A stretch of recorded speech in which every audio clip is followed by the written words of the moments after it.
What's up, guys? Welcome back to another weekly update of my keto journey. So here's the deal. I am now home in Texas. I have unpacking still to do, cleaning, the house hasn't been touched in 6 weeks. I have returns to do for Amazon. But this week's video is going to be a very impactful video.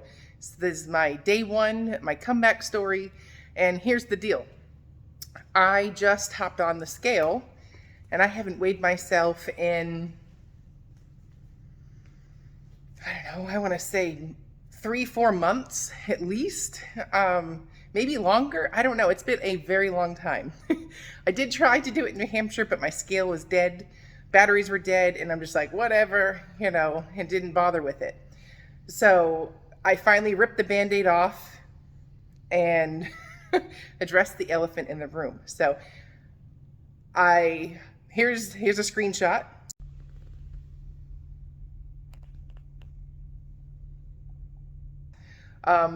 Wow. But before I go any further, let me explain why I'm not freaking out in my daily video. So let's talk about the consequences of extremes. And when I say consequences of extremes, I mean extremes in anything. An extreme obsession or extreme habit of anything is not always a good thing. So I lived most of my adult life, like college years and on, in an extreme approach. 1 minute I'm at 309 pounds, next minute I'm at 180 pounds. Like the extremes of that fluctuation is what I'm talking about. And living in those extremes, I have now figured out, don't work for me. Now, with that said, so why am I not freaking out about the number on the scale? Well, it's a unit of measurement. It's no different than the size of clothes you wear to, like how much water's in a cup. It's just we measure it. Granted, I am very disappointed, and my first reaction was, go back to the extremes. I gotta get this weight off. Like my normal habits, whenever I hop on the scale and see a number that doesn't sit well with me, my absolute reaction is always extremes. Like, oh my God, stop eating, complete extremes. Which is why I'm in this whole battle to begin with, right? So I'm going to talk about that is now an opportunity for me to rewrite some of my wrongs. Now that I've got some knowledge under my skin. So this video basically is going to be about my first attempt at losing weight. 309 pounds, I got down to 180. I lost 130 pounds ish. I went from morbidly obese to a healthy weight. I did it with an extreme restriction. I said no to everything. And which was great at the time. Like I understand it, it makes sense, but I'm just saying, at the time, that extreme no to everything but what was keto was the answer at that time. I had to learn that there's other ways to eat than a high carb diet. I had to learn that there's other ways to lose weight. I had to learn that I enjoyed another type of eating. I learned that I didn't have to live a high carb diet. Like I could live eating a different way, and it didn't kill me. Like it also taught me about or identifying that I had a sugar addiction, a carb addiction, a food addiction, whatever you want to call it. I had to learn that, and that brought that all to the forefront. So in its place, it made sense. The problem with keto, in my opinion, for me, was I stayed in it too long. Like I lost a ton of weight, got that instant success, that gratification of seeing that scale drop, and my life changed before me. I got all that really fast, but I didn't appreciate what was happening, and I didn't learn anything other than extreme restriction got me to here, So it had its purpose in my journey. Now, I'm not saying keto's not the answer, because I'm essentially going to be going back to keto but there's some differences this time. And I'm just so I kind of stay on track, I did write some notes, but my first attempt to rewind myself from morbidly obese to a healthy weight earns like an honorable mention or like a second place trophy, but it's always like what, you know, you didn't get first, so you like want to do it again type of thing. But ultimately it ended in failure because it wasn't sustainable. I didn't learn how to live in balance. I was living in extremes, and extremes can only work temporarily. So that, just because that journey ended in failure does not mean that's it for me. I know I've done a bunch of yo-yoing on this channel, but that was kind of like I didn't want to give up that extreme because it worked, and I was afraid to take the step into learning balance and slowing it down and truly fixing the problem instead of using the quick fix, if that makes sense.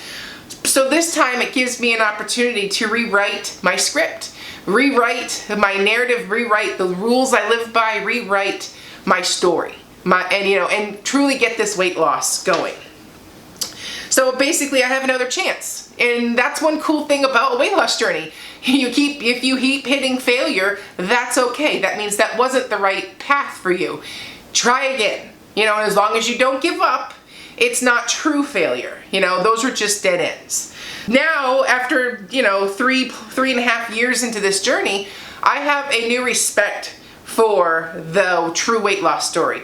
The products, the gimmicks, the quick fixes, the extremes are no longer something that I will even tolerate. Like, I am so annoyed that that's even a thing, and I'm sad for people that fall victim to it, because I did too. I fell victim to the extremes.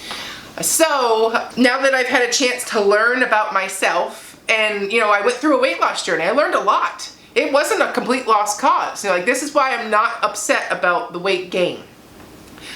I now have a newfound respect for what I want in life. I know what I want. I didn't know what I want before. I just wanted to lose weight. I wanted to be thin and skinny. But now it's like, I know what I want, and let's talk about that. So the first thing is, I love being an active person. Granted, I spent a lot of years not being able to be active because I was so morbidly obese at 309 pounds, I didn't want to do anything, and I took that part of me away. So I lose a bunch of weight, and I'm like, okay, I got my fitness back, and I love to be active. I love walking, I love weightlifting, I love playing softball with my kids, I love playing basketball with my kids. I just love being active. I'm not somebody who wants to sit in a chair all day. Although that's great for a vacation once in a while, I like to keep moving. And that was something I missed when I became morbidly obese. I lost that. So I know that my lifestyle going forward is going to include a fitness journey. And it's not a fitness journey to look like I'm a 20-year-old size 2 fitness model. That's not what I'm looking for, because those days are long gone. I've abused my body so much that that's not happening. But that doesn't mean I can't still feel good and make muscle and, change my body composition and, go through that fitness journey. That, I'm just not going to look like the cover of Sports Illustrated, which I'm okay with. It's all good. Those days are past. I just want to feel good. So my lifestyle has to include fitness. And also I use fitness, like all of those exercises, all the sports, all that walking, I use that to calm the crazy that's inside. That is my way to reduce stress. That's my way to feel good. That's my time. Those are things that I need and I enjoy doing. So my new lifestyle will include fitness, and a fitness as a big part. So the next thing is, I also learned extremes don't work for me. That means extreme overeating leads to extreme restriction, and extreme restriction, it leads to extreme overeating. That vicious cycle. That living in that extreme can't happen. And when I see a number on the scale that I don't like, I can't freak out. I can't panic. I can't fix it in a day. So that leads me to my next one. I have to change my relationship this time with food to food is now energy. That's all that it is. I can eat foods that fuel my body and get me a desired outcome of feeling good, or I can eat foods that are not necessarily the best choice, but they're just food still. That's all it is. I can't use food anymore to cure my emotions, to stop the trigger, to stop the stress, to, make me feel better and give all that power to food. Like, I can't live that way anymore. Food is just energy.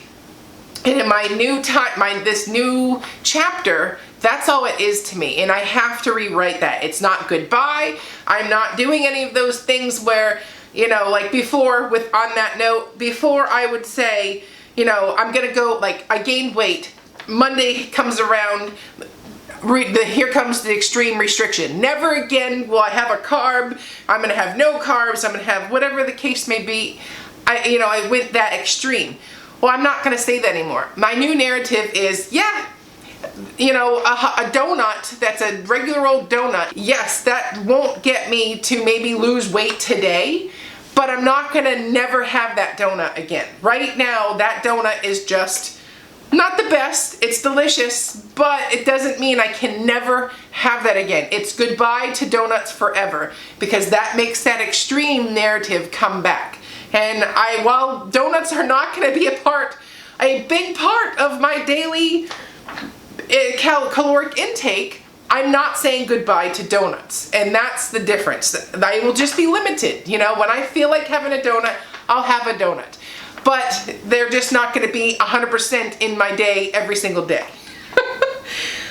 So, also I have to look at it as food is energy. That energy will fuel my workouts and it'll make me feel better. And if I want to feel my best and get fitness goals and all those types of things, I have to eat the right foods. So by changing that relationship to, well, is the donut going to make me get my fitness goals, or would like a high protein snack be better to get me to my fitness goals? Changing that narrative, but not saying goodbye forever to the donut. It's just, it's not a good time. We'll have it, but just not today.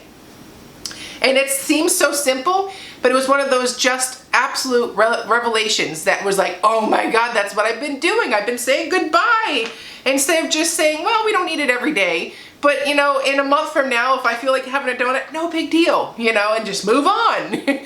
Where before, I'd be like, well, this is the last time I can get donuts in, so I need to eat 6 today because never again gonna have them. So, that is what I'm talking about there. So with that said, I have to do what works best for me. I have preached the you do you mentality my whole keto journey, because I didn't eat an excessively high fat version of keto, or what the true keto macros, I should say, where I'm eating 75% of my calories are coming from fat, that kind of thing. And adding to that, some people relied heavily on lazy keto versus clean keto versus strict keto, and I'm like, it doesn't matter. Just do what you like to do and stay in your own lane. So that's like where the you do you came in.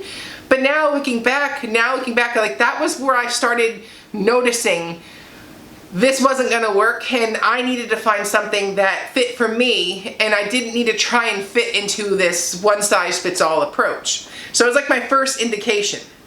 So the answer to my success comes from inside me. What I find I can live with and do and love is maybe very drastically different from your approach, and that's okay. And that's why I want to normalize that. I feel like you're so shunned if you're not textbook, or exact. And I want to change that narrative. So on my channel, that's what we're going to do. We're changing that narrative, because what works for one does not mean it will work for you, for the next person. So if I do what I want to do, the chances of my success are through the roof. If I do what you want me to do, my chances of success is probably 50-50. I'm either going to do it or I'm not. Right? Likely no, because it's your dream, not mine, so this way what I choose to do will feel like a lifestyle and not a diet, and it'll be easy to maintain it. Also, one of the things with the whole extreme thing, I'm not going to make it my priority to hit 20 net carbs or less. Net carbs, total carbs, none of that. That's extreme. I know what I need to do. What I eat in a day may be keto that day. It might be low carb because I'm at 30 net carbs the next. I'm not even gonna worry about those discrepancy. My goal is like low carb, high protein. That's it. I don't need to fit into, oh my God, you won't be in ketosis if you don't eat 20 net carbs. Or then also there is, when it comes to food, there is a level of restriction that's going to be necessary. I can't transform my body and get 50 pounds off of it if I don't restrict it in some way. I just don't want the extremes. So for the first time, my goal is 5 pounds a month to lose. This first month, because I have a lot of water weight on board, I'm probably gonna lose closer to 10. But remember, I have a lot of water weight. So like 5 pounds is probably just water. So the true weight loss that I want for myself is 5 pounds. That's doable.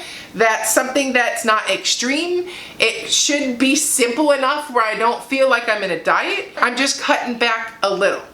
And for the first time, I am going to set my calories at 2,000. You know, when I first lost all of my weight, that first month, I was eating, I was eating for 309 pounds, right?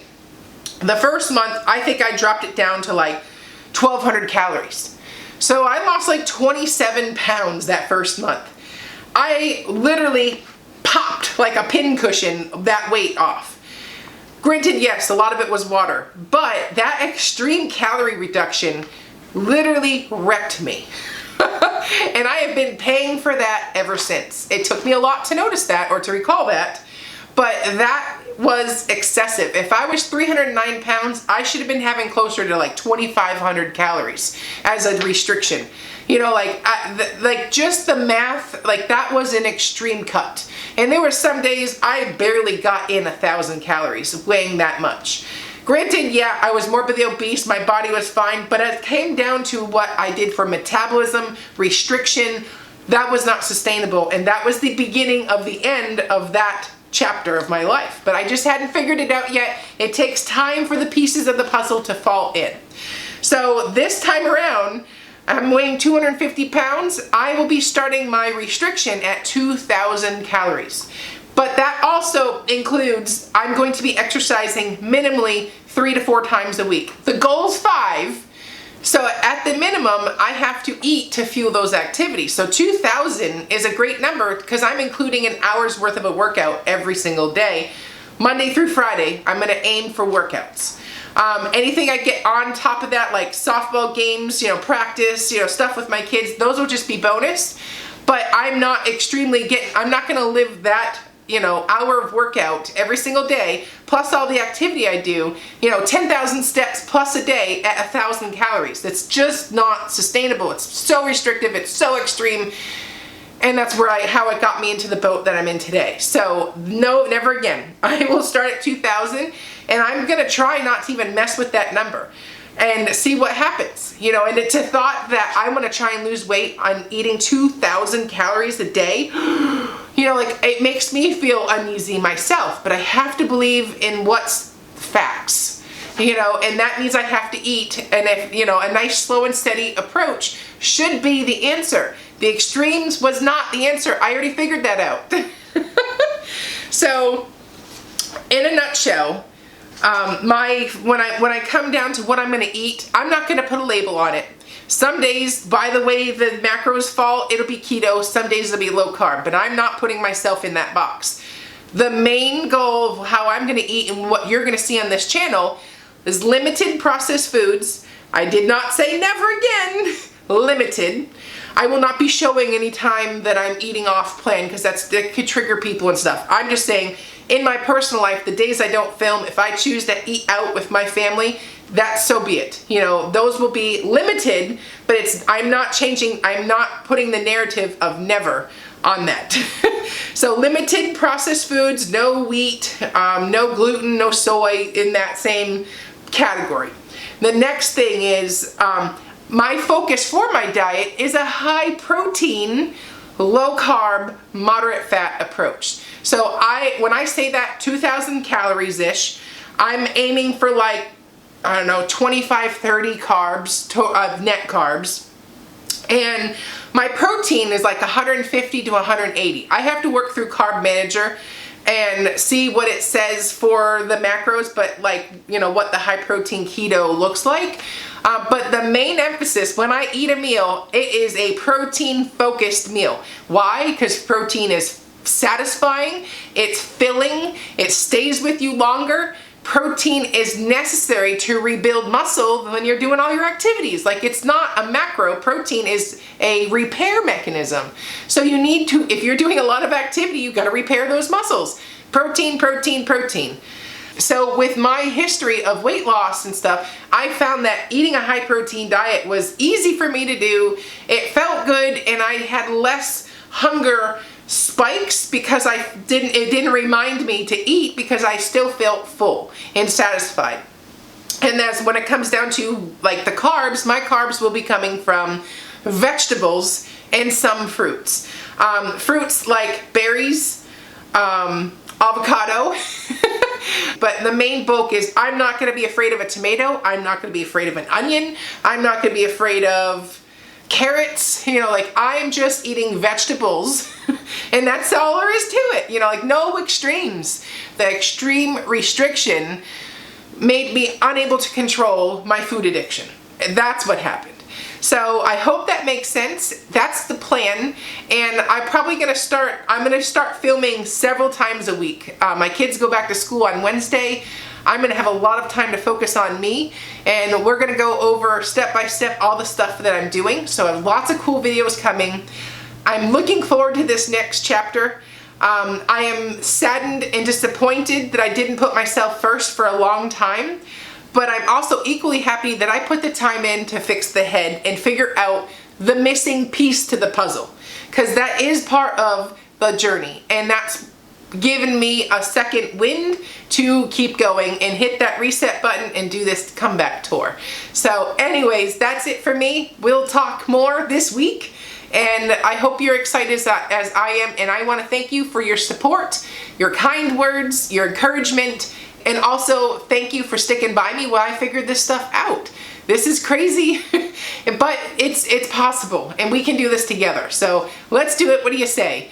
I'm Jess. Go be great. See you at the next one. Bye.